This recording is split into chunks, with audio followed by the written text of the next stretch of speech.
What is up, everybody? Gonna be going over all of last week's games, and last week I did pretty well.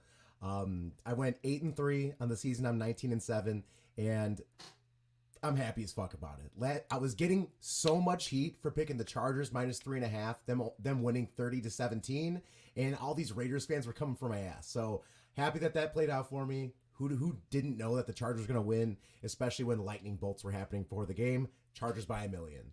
But I'm a fat kid in a candy shop, except I don't have a candy shop by me right now. I'm feeling good. But further ado, let's get into it. First one, football team versus the Falcons.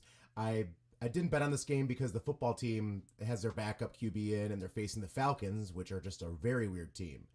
I don't trust these teams because both the defenses are ass and their offenses have been wildly inconsistent. Heineke, he looked good against a shitty Falcons defense that just can't catch up with many teams. And after last week's beating Washington took against Buffalo, they're looking to have a huge bounce back game. The Falcons barely won against a bad Giants team last week. I would never bet on the Falcons in any game for the rest of time. But Washington basically won this game because of their kicker, J.D. McKissick, Scary Terry, and Heineke. Heineke, he threw the ball 33 times, completed 23 of them. Pretty good. He didn't have any interceptions, which is awesome to see. But they only won the game because they were facing the Falcons' shitty defense. Terry McLaurin, he looks like he's quarterback proof, playing with Fitzpatrick, Dwayne Haskins, Heineke. And even though Heineke seems like a decent quarterback, he's not going to take you to the promised land. McKissick and McLaurin, they were making big plays in the fourth quarter. Antonio Gibson, he had a decent game, logging 14 for 63 and a touchdown. And they had to pass the ball at a certain point because it was a high-scoring affair. And in the fourth quarter, and to come back, so they added to why he didn't get more used in the rushing game. Heineke, he was proven that he could be clutch, and he looked way more comfortable in the pocket. Washington still can't put together their defense to stop anybody, which is kind of annoying because I had drafted them in fantasy this year, and they were supposed to have a really good year on defense. It's one of the most disappointing aspects of the league is how their defense has been playing. But their division's supposed to be weak, but the Cowboys seem like they're the clear-cut favorites to win the division. And either way, the Falcons, they just looked so weird with their offense. Kyle Pitts, the tight end they drafted 4th overall, it was supposed to surprise people this year in his rookie year. It seems like Cordero Patterson is going to be the number 2 wide receiver, and he's going to get his share of the carries in the backfield where the carries are split up, and he's going to get thrown the ball to a lot. Last week, he played less than 25 snaps and still was a great asset to the team, totaling 5 receptions for 82 yards and 3 touchdowns. And I'm going to say it again. If Cordell Patterson, if he is getting you a lot of touches, and if he's scoring 3 touchdowns for you, you're probably going to lose. Julio Jones has never scored 3 touchdowns in a game for the Falcons, which I thought was pretty surprising. But I don't think they're going to go anywhere, especially with Matt Ryan kind of being safe with the ball and Cordell Patterson catching most of his passes, in the short game. But I didn't even watch this game. Well, I did against my will because I had 7 TVs in front of me. But it didn't disappoint. I don't think this game is going to have any implications on the season other than just for fantasy football. Otherwise, I probably wouldn't have even watched it. But the football team, they're going to be a little feisty this year, especially with Heineke. He's got some legs. I'm excited to see what he could do. Titans versus the Jets. Who would have thought the Jets were going to come out with this one? But it makes sense because the Titans didn't have Julio, A.J. Brown. They were passing it to the receivers that would be on a practice squad if they weren't on Tampa Bay or Dallas. The Titans were running the ball a lot, per usual, and McNichols, the backup running back, he was getting a lot of receptions, and he's getting a lot of receptions and looks since the wide receiver core is just decimated with injuries. He logged 8 receptions, which is a lot for a running back. And Henry was going to get the ball a lot during this game regardless. I think everybody was predicting that. I didn't think the Jets were going to win this game by any means. But one thing everybody predicted was Henry was going to run the damn ball. 26 carries. McNichols only had 1 carry. Derrick Henry's the bell cow. He's the only one going to be doing it. McNichols getting 8 receptions in this game reminds me of the game with the Rams versus the Buccaneers, where Gio Bernard, the running back on the Bucs, he caught 9 receptions but didn't run the ball once. It's always really weird when you see that happening. Henry's awesome, but although I didn't think the Jets were going to win this game by any means, almost everybody predicted that the Titans were going to win. I thought so. Even with the team, it kind of sucks. So, and I messed up the graphic too, where the Titans were 27 and the Jets 24. Sorry about that. Jets ended up winning. I'm excited to see what's going to go on with the Jets for the rest of the year. Now that they got Jamison Crowder back, I think that he is a great one. I know my buddy Jash just messaged me saying I flipped the score on it. Yeah, no, stinks on that one. But no receiver was making an impact on the game for the Titans, despite Josh Reynolds having 69 yards. Tannehill, he's going to have a really weird season. He looks like he's regressing, especially without the reliable wide receivers he's used to. And they're going to have to rely heavily on the running backs, pounding the ball, catching passes in the backfield through the whole year. The Jets, they look like a Pee-wee football team, but this game, they looked way better with Jamison Crowder coming off an injury and creating a security blanket with him. He seems to be a solid veteran presence on that team, which he's going to get a lot of targets because in the mid-range game because of his route running capabilities, and this handed Zach Wilson his first win of his NFL career. The Jets surprised everyone this one, but it's fitting that they beat an injury-ridden offense with the Tennessee Titans. I'm not sure if they're ever going to be able to win another game this year, but the Jets are going to be the Jets, and the Titans, they're going to contend for a playoff spot as long as they're able to beat out the Indianapolis Colts. The Lions, Tigers, and Bears. The Lions and the Bears. The Bears almost bears this one up, and I was going to be so pissed. I didn't want to bet on this one because I don't bet on two bad teams. It's just honestly annoying to play that, and it'd be nerve-wracking. The Bears, they may not be as bad as I think, but they have no clue what they're doing on the offense most of the time. I'm happy Matt Nagy, he just decided to name Justin Fields a starting quarterback to get everybody off his back. But, you know, the stupid Houston Texans, they got more yards than the Bears did last week when the Bears had an all-time bad game. In this game, they're facing the Lions, so I don't think they're going to do much better the rest of the year. But either way, the Bears were stopping the Lions in almost every red zone appearance the Lions had. They were putting Goff under a lot of pressure, and the Bears were scoring early. On the first two possessions, the Bears scored touchdowns on both, and this is very un-Bears-like. I was actually really surprised, but they were also facing the Lions. The Bears held the Lions to 0 points in the first half, when the Packers faced the Lions scored 17 points in the first half in a close game. Just saying.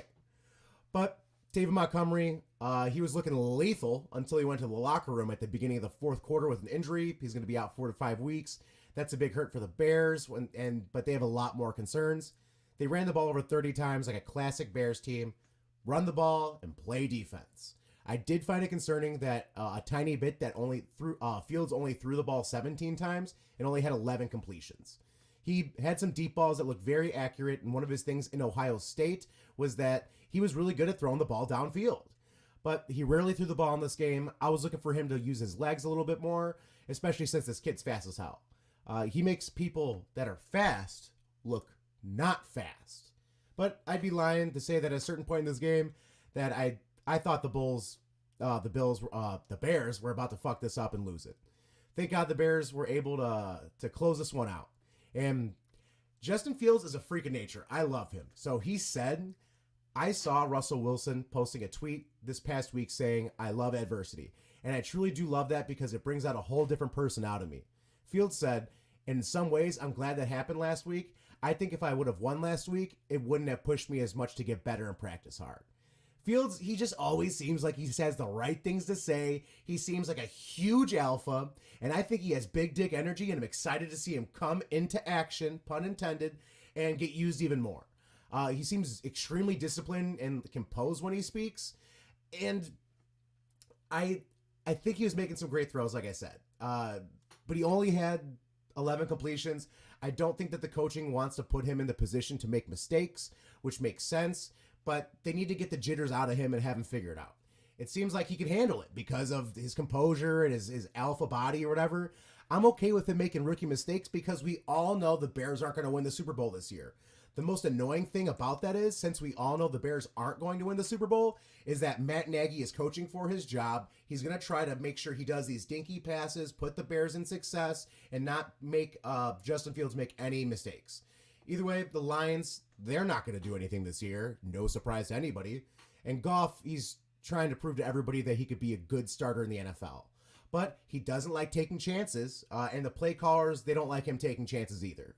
He's a dinky pass guy. He's going to throw the ball to his running backs and his tight ends. And Goff, he was making some very bad safe throws. He seems so afraid to throw an interception, kind of like how Aaron Rodgers is, except Goff is nowhere near on his level.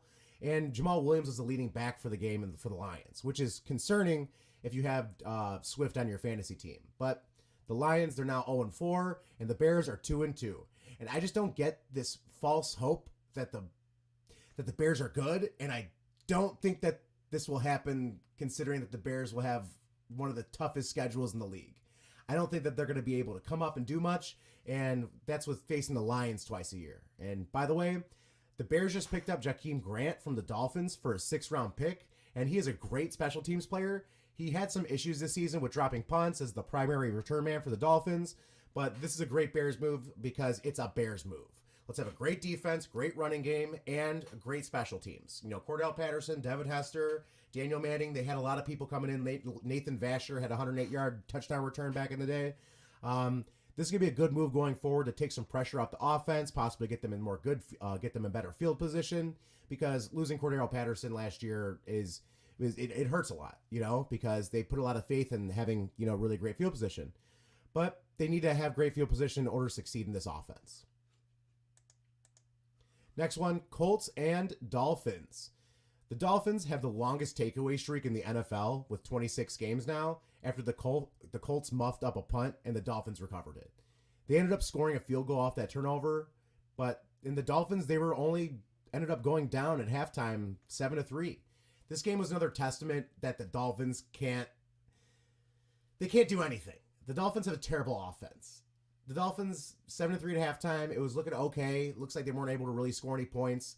The defense, they let up 35 points this year to the Bills, and they didn't have one red zone appearance until the fourth quarter of Sunday's matchup. And the Dolphins, they can't get anything going. The Dolphins' running game seems non-existent. With the quarterback situation in Miami, they almost certainly need a running back to be consistent and set up play action for the Dolphins. Without that, they're going to be relying too much on the quarterback to make plays and the defense to hold their opponent, and both that haven't happened this year outside of the first week of the season versus the Patriots. The Dolphins' defense was on the field for like 37 minutes of the game, opposed to the offense that had the ball for about 23 minutes. Anytime the ball control ratio is that different, you are not going to win that game. The game's not in your favor. The Colts were leading the whole game, and Carson Wentz went 8 for 9 when he was under pressure, which is good because last week he was looking scared shitless and not even seeming comfortable in the pocket, but now he definitely seems more healthy. His ankles are probably looking better, and John Taylor got cooking even though he was splitting carries with Marlon Mack.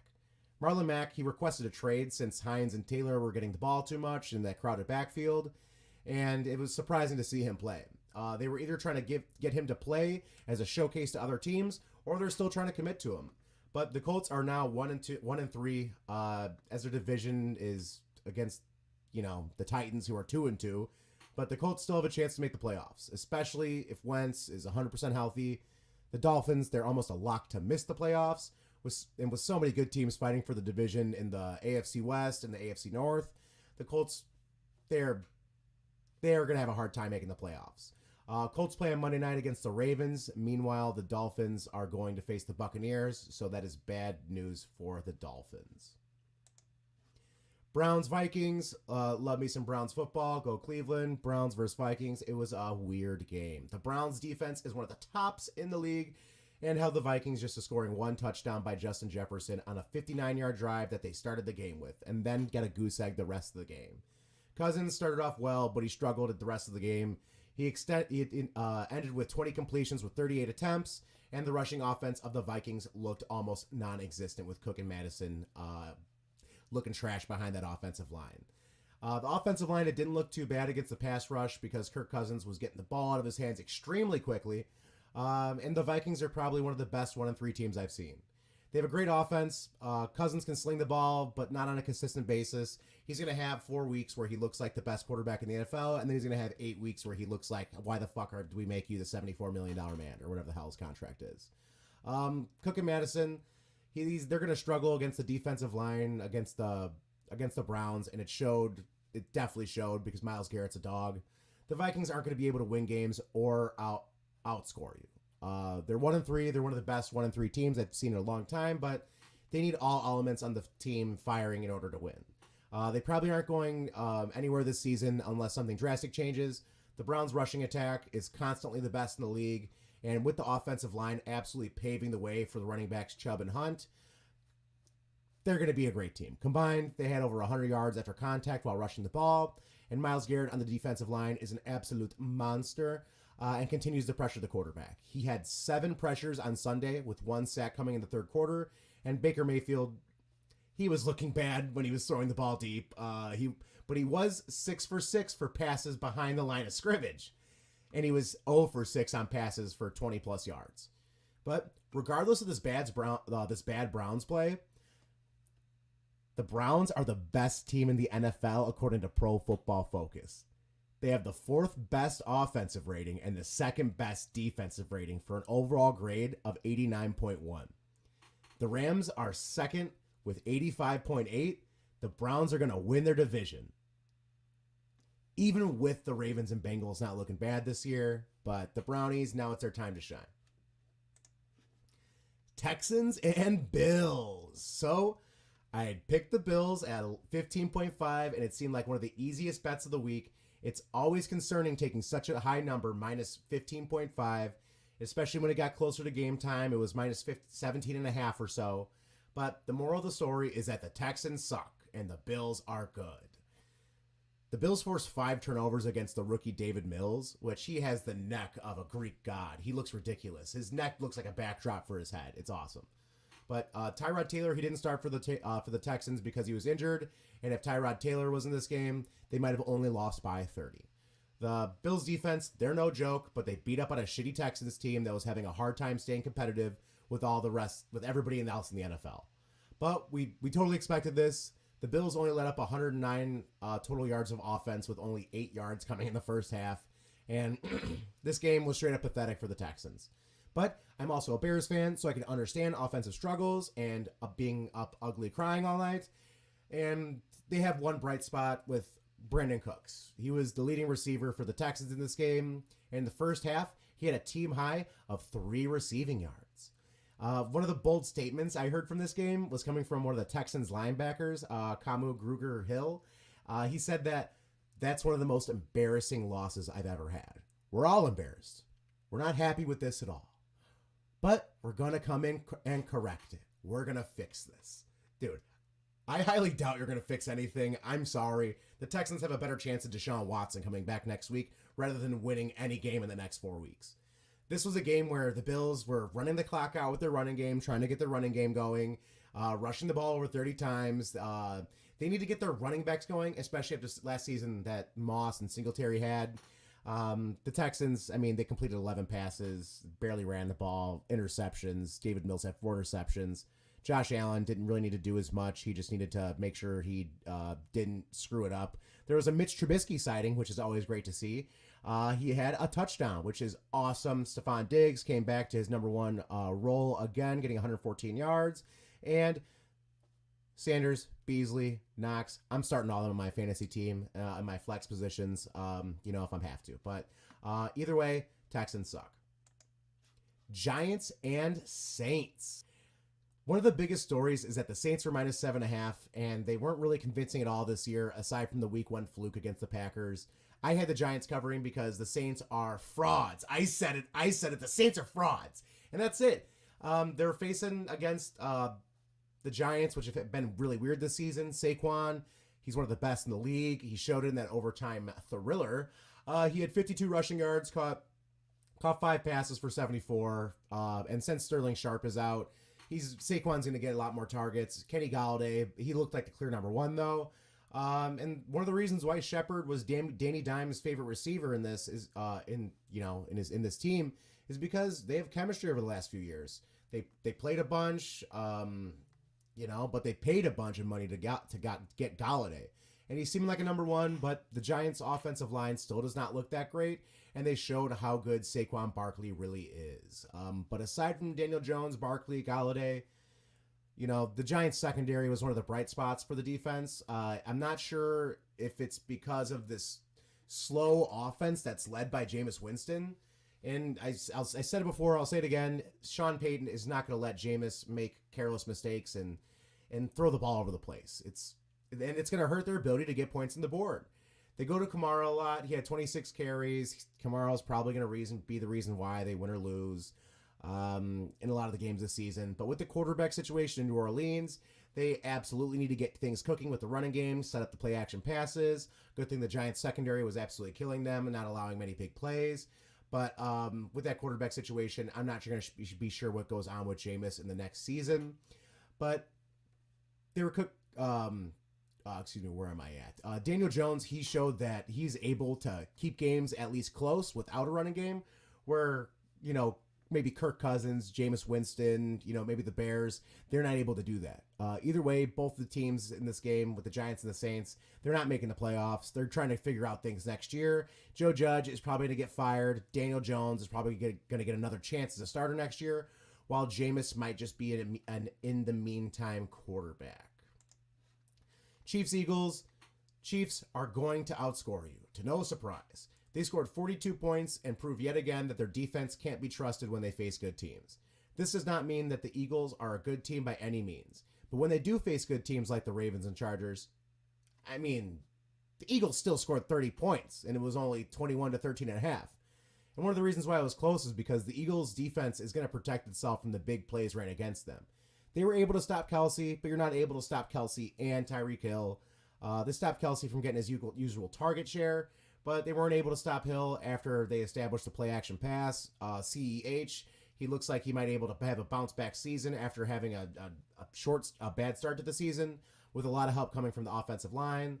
The Chiefs' defense, they looked okay. They were facing a weird offensive line from the Eagles, which is also banged up. And Jalen Hurts is always leaving the pocket because the line can't seem to protect him. He uses his legs as a safety net, which is one of the reasons why it's so hard to sack him. It's more of a testament to how elusive Hurts really is, rather than how much protection he's getting. The secondary of the Chiefs doesn't look good, but there's no surprise there. And one of the things I've been saying is that if your quarterback leads your team in rushing, you're probably going to lose. You're probably playing catch-up, and you're forced to pass the ball and scramble outside the pocket. And a quarterback that leads his team in rushing is a quarterback that's playing from behind, unless you're Lamar Jackson. Jalen Hurts, he took 58 dropbacks, which is a very concerning amount, and the running backs only ran the ball 10 times during this game, with most coming in the first half. Either way, with this Chiefs defense, they're still a Super Bowl team, and the Eagles aren't going anywhere, unfortunately, to the Philly hopeful. Panthers, Cowboys. This was like a game of the week, I think, aside from maybe the Rams Cardinals, but I love the Cowboys in this one because I'm not completely sold on the Panthers. The Panthers, they did just get Stephon Gilmore, which is going to be huge for them. Sam Darnold now has 300 straight games for the first time in his career. Has 3 straight 300-yard games for the first time in his career. He didn't even have 2 before this season. He seems like he could be a great fantasy football quarterback, but the rest of the way, just because McCaffrey's out.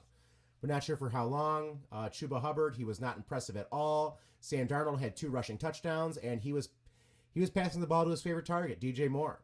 DJ Moore seems like a stud, while Robbie Anderson looks like the contract he was just signed to isn't worth it. Robbie Anderson had such a great career so far, but it seems like he's going to have a hard time getting started in this offense. That's nothing that they're really too concerned about. They're looking for whoever's open. But the Panthers were the top-rated defense coming into the league, and I think that them getting exposed against the high-powered Dallas Cowboys offense is something to take note of. The Cowboys offense they're just the real deal. They were having their way with them all over. The Cowboys got ahead and ended up getting a little close late in the game, but the Cowboys look really good. They were running the ball all over the field with the Panthers with over 30 carries, with Ezekiel Elliott getting his first 100-yard game since December of 2020.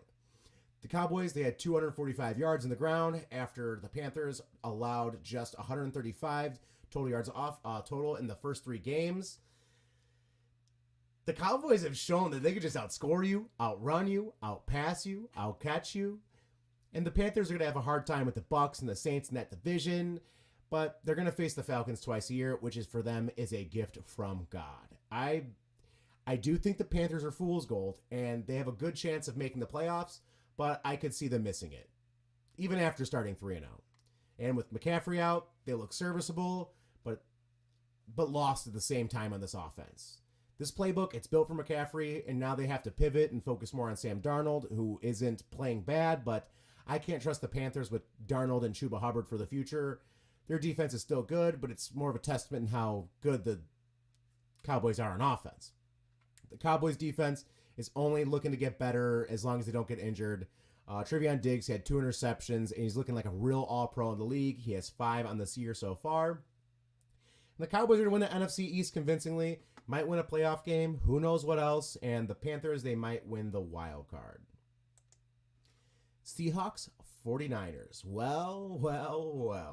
The Seahawks did it. They beat a great team and didn't screw it up in the second half. Russell Wilson didn't do anything crazy, completing 16 passes, with half of them coming from behind the line of scrimmage. And this makes me mad because I have freaking Tyler Lockett on my fantasy team, but I'm sure they don't care about that because they're selfish and don't care about people. And Chris Carson only carried the ball 13 times and averaged, 2.3 yards per carry. I'm not sure if the Niners' game plan was to stop Carson, so that's why the Seahawks ended up running with Alex Collins, because Collins was more effective, but he might have gotten a lot of the touches because the Seahawks are playing tomorrow on Thursday night and wanted to save him for the primetime slot on a short week. But I don't know. The Seahawks, their line was looking super good during the pass coverage, allowing Russell Wilson to complete all of his mid-range passes. And on the defensive side, Jamal Adams looked a lot better in the pass defense, only allowing 1 reception. And then as for the 49ers, they were just looking weird. They ended up having to get Trey Lance in the game after Jimmy G got injured with a calf injury, which getting your rookie quarterback in when they don't expect it is never really a good thing. But the biggest difference between both of them, Jimmy G and Lance, is just the accuracy and the running capabilities. Jimmy G was 14 of 23. Lance was 9 of 18. And Lance's catches were mainly short or behind the line of scrimmage. But Trey Lance, he's a good fantasy quarterback because of his running capabilities. He doesn't seem too comfortable behind the pocket right now, but this may have to do with the game plan being for Jimmy and not Lance. Kind of like what we saw in the Bears game where Justin Fields relieved Andy Dalton, but either way, on that offense, Deebo Samuel is looking crazy good. He had 156 yards and 2 touchdowns. And the running game for the 49ers, it looked good. And they were pushing through the line before they were even being touched. They were being pressured at the quarterback position. The Seahawks, they needed to win, especially in one of the toughest divisions in the league. The Seahawks needed to be more consistent, as they might have only won this game because of the rookie situation coming in late in the game. Seahawks are still looking good, and they're back on track. Cardinals, Rams. Thought this was going to be the game of the week. I mean, I thought it was going to be better than it was. Who knew the Cardinals were going to beat them up? The Cardinals won convincingly, and they're the last undefeated team in the NFL.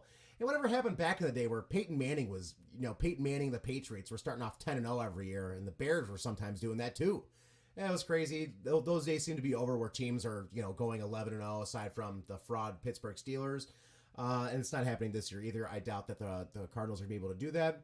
But this game had huge implications on the NFC West Division champion.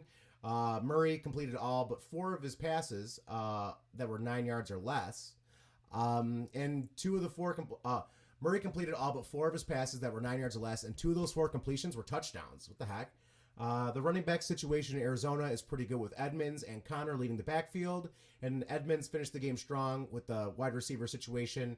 It's a whoever's open mentality. I'd be pissed if I had DeAndre Hopkins on my team because even Max Williams is getting more receptions in a game ahead of DeAndre Hopkins.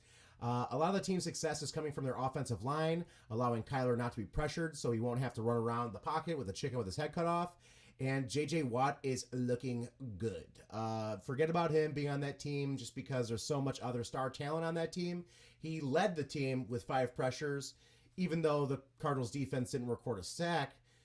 Stafford did have 1 interception, which is, the defensive line getting to him. Stafford does throw the ball very quickly out of the pocket, so it's one of the reasons why they don't really get sacks too much and why he has one of the best lack of pressures in the league, if you say that. But with the Rams, after last week, they're probably on a huge high after beating the last year's Super Bowl champs. And they might have been a little relaxed this game. They might have just been hanging out, puffing on some cigars, not really realizing it, thinking that they're going to win the Super Bowl. And they were facing a terrible pass defense last week. This week, the Cardinals defense looks pretty decent. Cooper Kupp had 13 targets, but only had 5 catches, with most of his targets being overthrown. And if I was a fantasy owner of Robert Woods, I would be pissed. He got a garbage time touchdown, and he seems to be getting further and further away from being the number 2 wide receiver, with Van Jefferson getting a lot of touches in his sophomore season. The defense of the Rams, it underperformed, and that's saying it nicely, and they just straight up sucked. Aaron Donald was shut out. He had 2 pressures on 37 pass rushes. Ramsey, he did look good because he was only thrown at 4 times and only a lot of receptions. DeAndre Hopkins for 18 yards. The Rams, they're still better. They're a better team in my opinion, but that could change any moment depending on how Arizona handles the rest of the year. I think that the Rams, they're just have a more talented team with more veterans. Come playoff time, the experience they have is going to be huge in crunch time games, especially with Sean McVay already making the Super Bowl. Till then, I could see the Cardinals making a Super Bowl run, they're nothing to joke about, and neither is that division. Steelers-Packers. Week 1 for both these teams. They were on complete opposite sides of how their season was actually going to go. The Steelers had a fluke game by beating the Super Bowl hopeful Bills, and the Bills would end up shutting out 2 teams and going 3-0 since then. The Packers lost 38-3 in one of the biggest losses in Aaron Rodgers' history. Now the Packers seem back on track in midseason form, and they're going to go for it on 4th down to shut the game out like every time. They take chances, and they trust their quarterback, something I wish I could experience. I am jealous. The Packers are my big brother that shits on me every week. But his timing in the first game, Rodgers, it seemed off, but now his timing is no longer in jeopardy. See what I did there? But they're in midseason form, and it was nice to see A.J. Dillon get going, the second-year round draft pick last year. And this game was an obvious win for the Packers. I mean, and it's also refreshing to see Randall Cobb catch 2 touchdown passes, since Rodgers loves his old teammates so much. This game, it was based around the rushing attack. Good to get it going, especially with Aaron Rodgers as your quarterback, being a multi-dimensional team. And they had over 130 rushing yards. Aaron Rodgers didn't look insanely dominant in this game, which he's used to doing. He only completed 55% of his passes, but they could beat you in different ways. If you're a great team in the NFL, you're going to be able to beat teams in a multitude of different ways, with your defense, with your running, quarterback, all that stuff. They're going to win the NFC North convincingly, but I hate them. And they were facing the Steelers, so they were going to win. And as for the Steelers, they are just bad. They fell to 1-3 after doing an embarrassing performance by Big Ben. And bad quarterbacks, I say it all the time, they do little dinky throws to their running backs and not many down the field passes. Because 1, they're either not trusted, or 2, they just can't do it. He had a whopping 5.9 yards per attempt, which is fucking brutal. Najee Harris, Deontay Johnson were the only bright spots when Najee was getting a bunch of yards after the contact. And Deontay had 9 catches for 92 and a touchdown, which is a great stat sheet stuffer.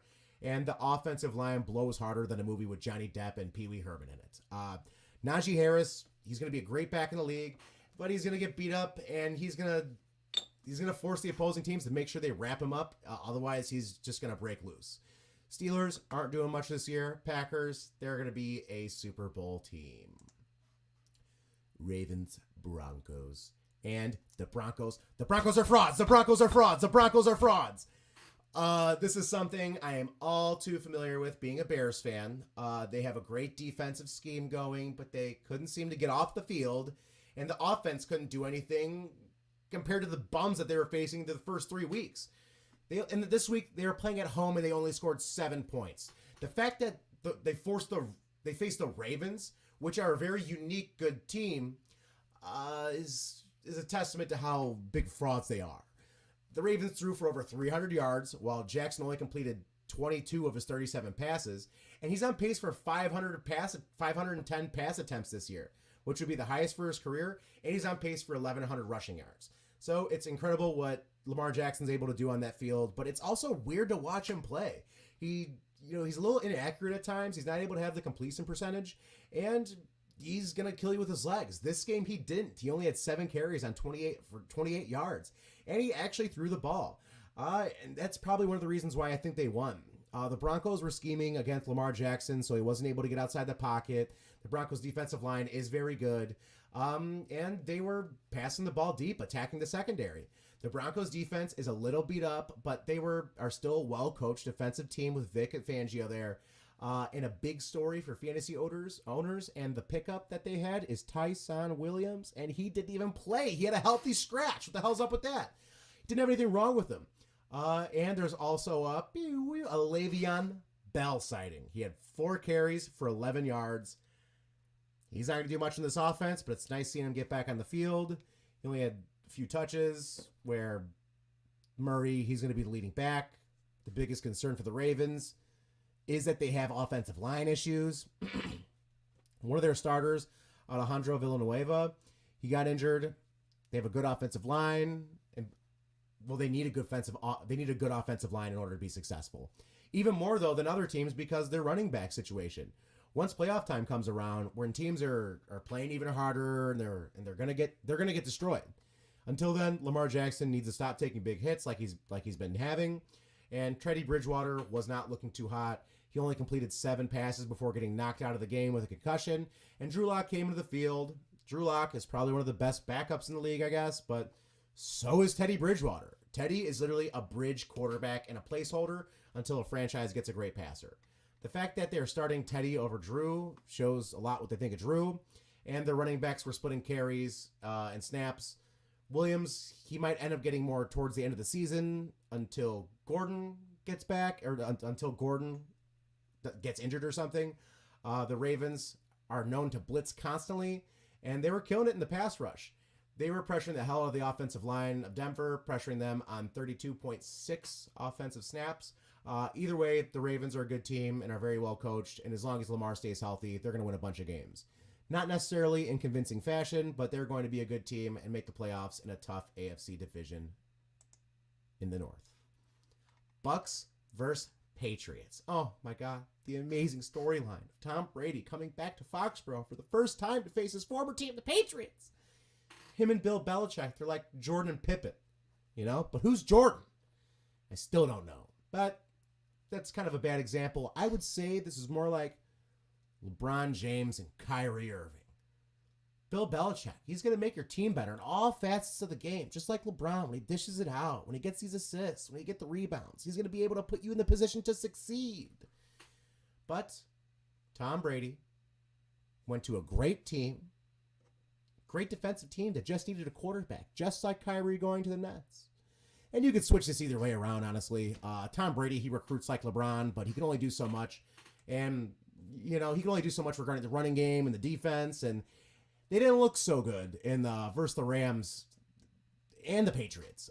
Brady didn't start off hot by any means, and he knows how the Patriots defense is. He was giving them a lot of respect, too. They're a great pass defense, and they're going to keep close games for the most part. Brady was 8 for 22 on passes that were 10 yards or more, and 7 of those incompletions were just straight up his fault. He was doing what he could, and he didn't do that bad. But that's because they were able to get some things going with the running game with Fournette. They can't afford any games where Tom Brady leads them in rushing like what happened versus the Rams. And you could tell that Tom Brady respects the Patriots defense, and they almost lost. And if it wasn't for a missed field goal by the Patriots kicker Nick Folk, this game would have been over. It was a classic Patriots game like back in the 2000s where they had a great defense, won a few Super Bowls with Adam Vinatieri when they were kicking, and it seems like good old Billy Boy has a method to his madness, and he's trying to replicate, the teams from yesteryear, minus a solid running back. This will all come in time. Maybe Mac Jones will do something good, but he was barely tested passing against Tampa, where Tampa Bay has garbage-ass secondary. The run game for the Patriots was absolutely garbage, having 8 carries for -1 yard.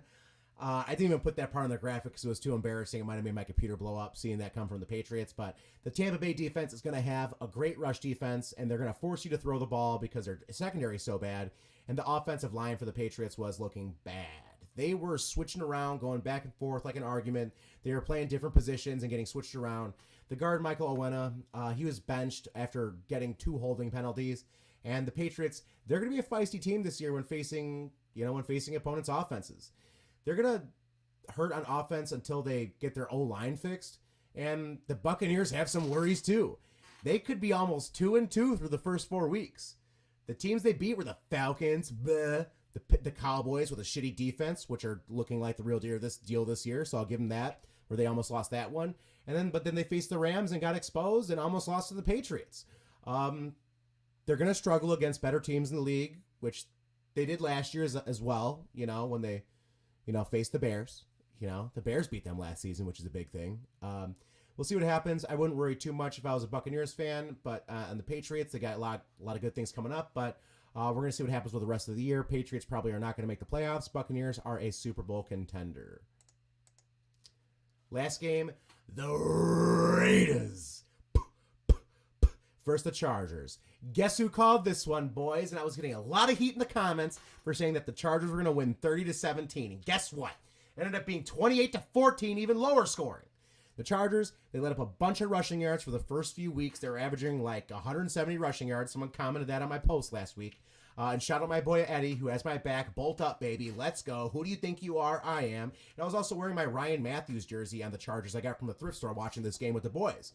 But the moral of the story from this game is that the Chargers stopped the Raiders rushing, mainly because Josh Jacobs wasn't feeling the same he was during the practices during this week. In a pregame interview, he said that he didn't feel so good. He said that he felt way better during the practices during the season rather than right before game time. Wasn't able to get anything going, especially not during the first half where they were down 21-0, and they ended up brewing a comeback, which was in classic Derek Carr fashion.